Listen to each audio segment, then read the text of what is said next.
Children, we are starting our online classes. We will be starting with the second lesson and web applications. As we know, web applications, second lesson. In that second lesson, web applications, session 3, instant messaging, introduction to instant messaging. That will be starting. Already I discussed about the first two parts, fundamentals of interneting, and also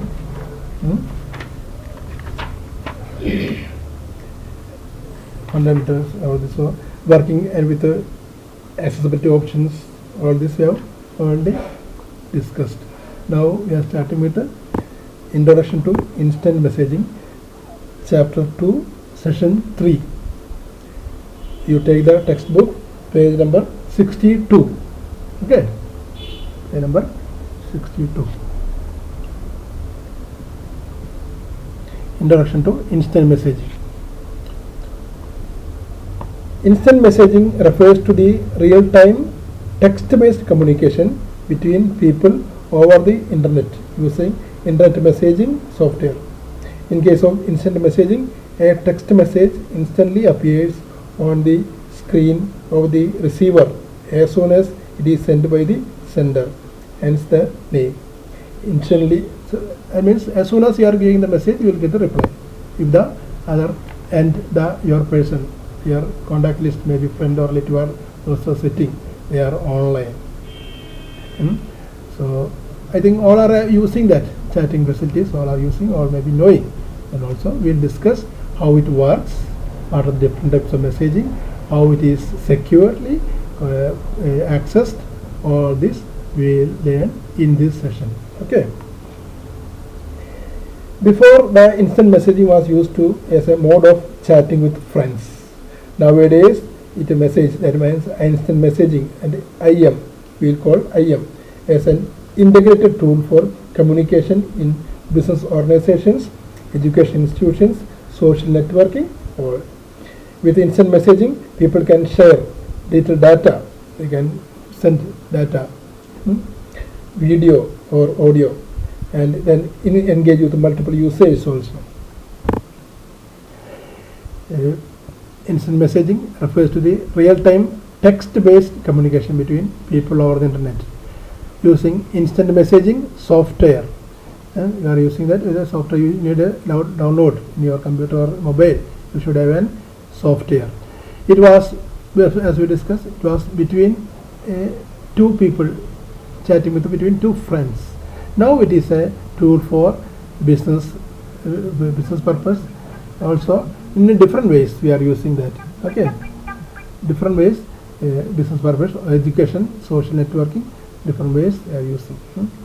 That means that the usage is engaged with many other purpose.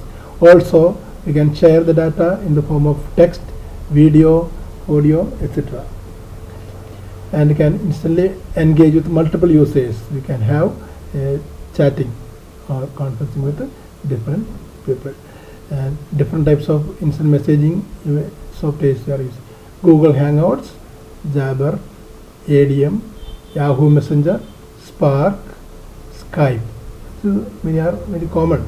These all are commonly they are using. And one important point we can see that Mirabilis created the first free software for instant messaging named ICQ. ICQ. Actually, that it was the phrase ICQ, and it made in the different common way. In short, ICQ software. Okay. And now we'll see how it is working. The instant messaging work. You can see a diagram, a simple diagram. You can see how it is. The chart is shown that. Diagram shows how the message from the one client to going and the receiving and the exchanging the information. You can see that. For using instant messaging services, users need to install an instant messaging software application. The software program enables a computer with an IM client to use instant messaging features. The user is registered on the IM client, the software. You have to register with all your details. First of all, you have to register that with a unique password and username combination. When we are creating or registering your details with the software, you will get an ID and password. It is only for you, not for others, so that only you can access, or you are using the software through your account for chatting, whatever. That means no need of sharing the password, ID also. That ID and password only the 2 points, credentials we are saying, credentials for using that. The user uses these credentials, that means the ID and password, to connect to the IM server for sending and receiving messages. Once a user logs in with the correct credentials, the connection information such as port number and IP address of the user are sent to the IM server. The server in turn creates a temporary file holding the information of the client. Server also checks the list of contacts of the client to see if any of them is also logged, any of your friends or relatives are online. You'll ask them some of this, is online. That means if that other person is available, is on contact, that means on with his computer or network and available for information communication. In case of the server finds an online connection, it sends the information back to the client. Also, the server sends the information about the client to the online contact. The information exchange allows both the users to communicate with each other directly or through the server. The internet service provider, ISP, like BSNL, Airtel, many are there. Or commonly are using Airtel. This ISPs, internet service provider, plays an important role in instant messaging by developing the client system information to the IM server. It also delivers messages and data between the clients. Many modern IM software support various other features along with the sending and receiving messages. Or other than the messages sending, many other applications we are having. These features include group chat with the selected contacts in the list, sharing of multiple multimedia like images, videos and other files, mobile support and sharing website links. That means through we can have share different types of formats of files with others. IM clients can provide information about the presence and availability of a user. In addition to that, users can create a block list to explicitly bar selected contacts from getting user information and allow a list of IDs. We can track the user information. Software enables the instant message software enables computer with an IM client to use IM features. The user is registered on the same IM software with a user name and password. That means ID and password. That password is a secret one. You have to no need of sharing with others. After submitting the username and password, user is connected. That means you say it is already logged on. Once the user logs in, port and IP address are sent to the server. And after entering the ID and password, the server checks the list of contacts which are available. Anyone is online, so it will give a message. It will give a hint or direct, will give any ID marks. Client to see that any of them is also logged in and available. Then the information exchange between each other directly server. Then the ISPs plays an important role. The speed of their message transmission, or depending upon the ISP, that is internet service provider. Then many modern software, IM software supports various features other than the sending and receiving messages, group chat, multimedia sharing, filing, different files, maybe audio, video, whatever. Okay. Then authentication. That means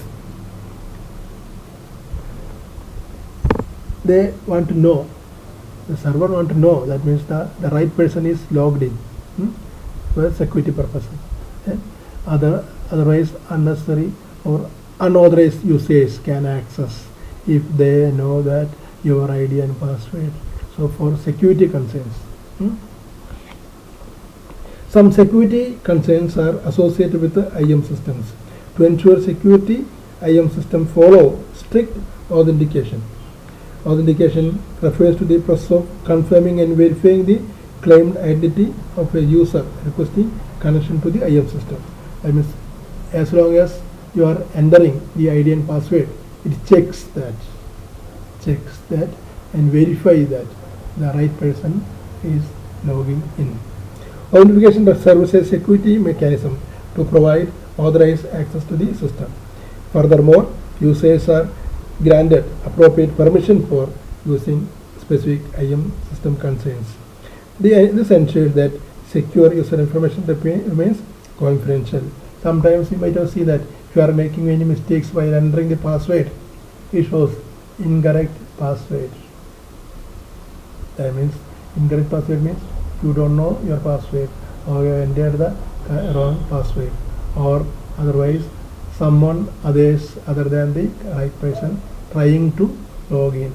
So only after correct ID and password entering, it will verify, then only it will give the access to anything whatever through that passing a sending whatever. Okay. The authentication process uses single sign on SOS mechanism in which the user is authenticated only once and automatically logged in to the system. An IM system can use secure socket layer SSL protocol to manage security concerns during message transmission. The protocol ensures safe communication and prevents tampering, eavesdropping, and message forgery. It authenticates the endpoints and transmits encrypted messages. Another protocol used by IM system to ensure that is off the record OTR. It uses pre-message encryption keys to secure message exchange. A common threat faced by the IM environment is automatic sign-in to multiple accounts. To overcome this issue, automatic sign-in means using automatic will come or through any device. All this. For this, one method is IM system employ completely automated public Turing test-equipped computers and humans apart. I mean, in short, we'll say CAPTCHA code. You might have seen that many other systems, bank accounts or many other, after entering the ID and password, ask for a CAPTCHA code. That CAPTCHA is a short form. That is completely automated public Turing test to tell computers and humans apart. I mean, it is only recognizable by a human being, not any computer or any other device. Okay. It is a challenge response test to prompt the IM account user for entering the string of characters shown in the image.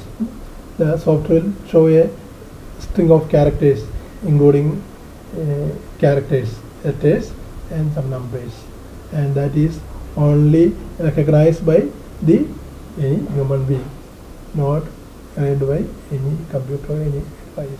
Some will try to any device trying, let's say. Some may be logging through any device or multiple users. Anyway, yes. The images displayed are only recognizable by a human and cannot be read by a computer. So we discussed that security concerns and safe and secure messages, including process of confirming and verifying. Then one method is single sign on SSO, and the other one off the record OTR user, pre-message encryption keys to secure message, and the other one is a CAPTCHA, some strings, sequence of strings including alphabets and letter numbers, CAPTCHA code entering, you have to enter, then only you can log in, and that CAPTCHA code is only recognizable by a human being, not read by a computer. Then we will come to the another part, instant messaging application in business. Instant messaging in applications in business. Instant messaging provides notable benefits by offering a flexible mode of real-time communication in various sectors such as business, education, and social networking. Instant messaging provides a convenient and affordable medium, specifically in business, which require executives to share their ideas and communicate with their peers. Instant messaging aids in following productive communication through business-friendly capabilities. Some of them are, we will discuss some of the common ones. Voice over IP or VoIP services. This service enables instant messaging users to talk to each other verbally by transmitting voice messages through the internet. Then conferencing. Modern instant messaging software allows more than two people to talk to each other at a time, thereby providing a new mode of meeting over chat. Then video calls. People can talk to one another through real-time videos using instant messaging software. Video conferencing. More than two people can participate on a video call in video conferencing. This helps in conducting meetings or learning sessions. Any other, we will say seminar, webinar, whatever, the participants will be in different remote locations. They can have a common session. Then job conferencing, job outsourcing. Employees can find an employee, overseas employees, easily, since instant messaging provides a safe and quick and cost-effective mode of instant communication with remote employees. They will be sitting in a different place. Okay, different remote places. So these are the different type of messaging, authentications, different applications. All this. Now, one question you can have: which of the following is not a way to connect to internet? These four options are there: dial-up connection, broadband connection, bus connection, leased line. Out of this four, which is not a way to connect the internet? Which one? Yes. Bus connection. Bus connection. Other three are for using the dial-up, broadband, leased line, all are using for the connection, internet connection. But bus connection is a what we say model method of how to connect the different servers and clients. Bus connection. Okay. Thank you very much.